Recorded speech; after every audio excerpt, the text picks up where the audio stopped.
Stoicism is seen by many as the key to life, the solution to their problems, the answer to their questions, advocating mental resilience, discipline, and self-control. Now on paper, it seems like a straightforward philosophy. However, the reason it does not work for you is because there's a lot of confusion, which has led to you interpreting the main idea of the philosophy incorrectly. Ancient Stoicism, invented by Zeno, believed in natural law and order, unified by what they called the Logos. They believed the Logos was the all-rational force in the universe, or what they referred to as the universe in their very limited view. They believed that humans were naturally rational because they shared in this divine rationality, and that's what separated them from animals. The problem is, if that were true, if humans were naturally rational, then there wouldn't be need for the Stoic philosophy in the first place, because everybody would be rational by default. Nobody would have desires or impulses, because according to the Stoics, those are irrational. Now, a counter argument for that deduction would be, well, rationality is having control over your desires, not having desires in the first place. And that would be correct. But the next question would be, where did those desires come from in the first place? Hell no, man. What the fuck? Why did a rational force such as the Logos create an aspect of man that he needs to keep under control? Stoicism believes that humans are rational and animals are irrational. Why did a rational force create irrational beings? That by its very nature is irrational. The reason for all of this confusion is because ancient Stoicism is not only a copy and paste philosophy, it is also a dumbed down version of Platonism mixed with some concepts of cynicism and Heraclitus's philosophy. Platonism, which introduced the theory of forms, believed in dual realities, where there's the physical reality, which they refer to as the imperfect reality, and an eternal realm, which is the perfect reality. The Platonist philosophy aligns more closer to the truth because everything is dual in the physical plane.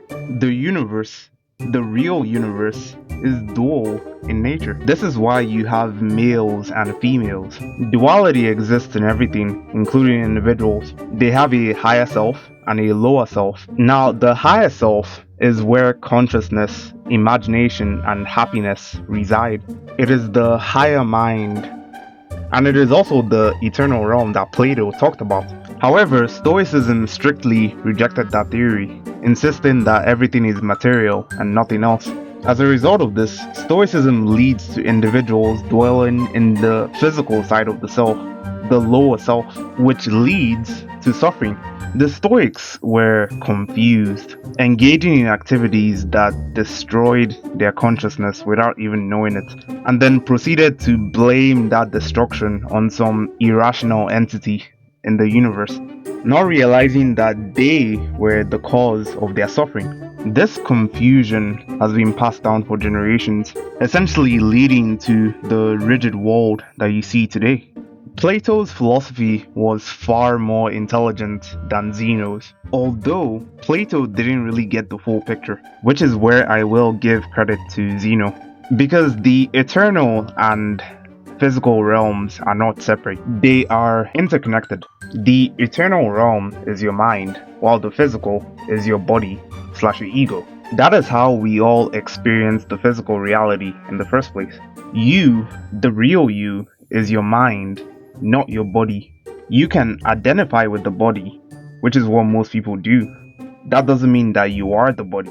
Ancient Stoicism is pretty much universal wisdom taught by an individual who identifies with the physical. The main reason Stoicism does not work is because the Stoics were trying to benefit from the attributes of the higher self while identifying with their lower selves, which is impossible. To make it even worse, modern Stoicism, which is an even more dumbed down version of ancient Stoicism, incorporates a lot more incorrect concepts, and all it does is make the whole thing a lot more confusing. GG.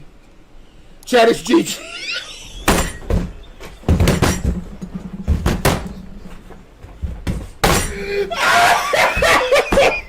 Now what's going to happen is some dude who's unhappy with his life for one reason or the other is going to stumble across some Stoic video and get some vague advice like be disciplined. Oh yeah, just do it because it's the right thing to do. Do it!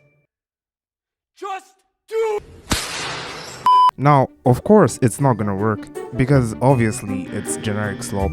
You'll notice that it doesn't actually tell you what to do or what not to do. He gets tired of it, goes back to stuffing his face in McDonald's. A better approach would be understanding that there's a reason for these impulses that you're feeling. Nothing is by accident. There are no accidents. So Stoicism essentially tells you just ignore it and get back to work, when what you should be doing is trying to get to the bottom of it. Having or indulging in desires or impulses does not make you irrational. There's a reason for it. Whether that reason is societally, internally, choice, everyone has a reason. Everyone is different. Unpackage those reasons for yourself. Listen to yourself. Understand yourself. Start doing the correct activities. Thinking positively, spreading positivity, and you will eventually find peace and balance.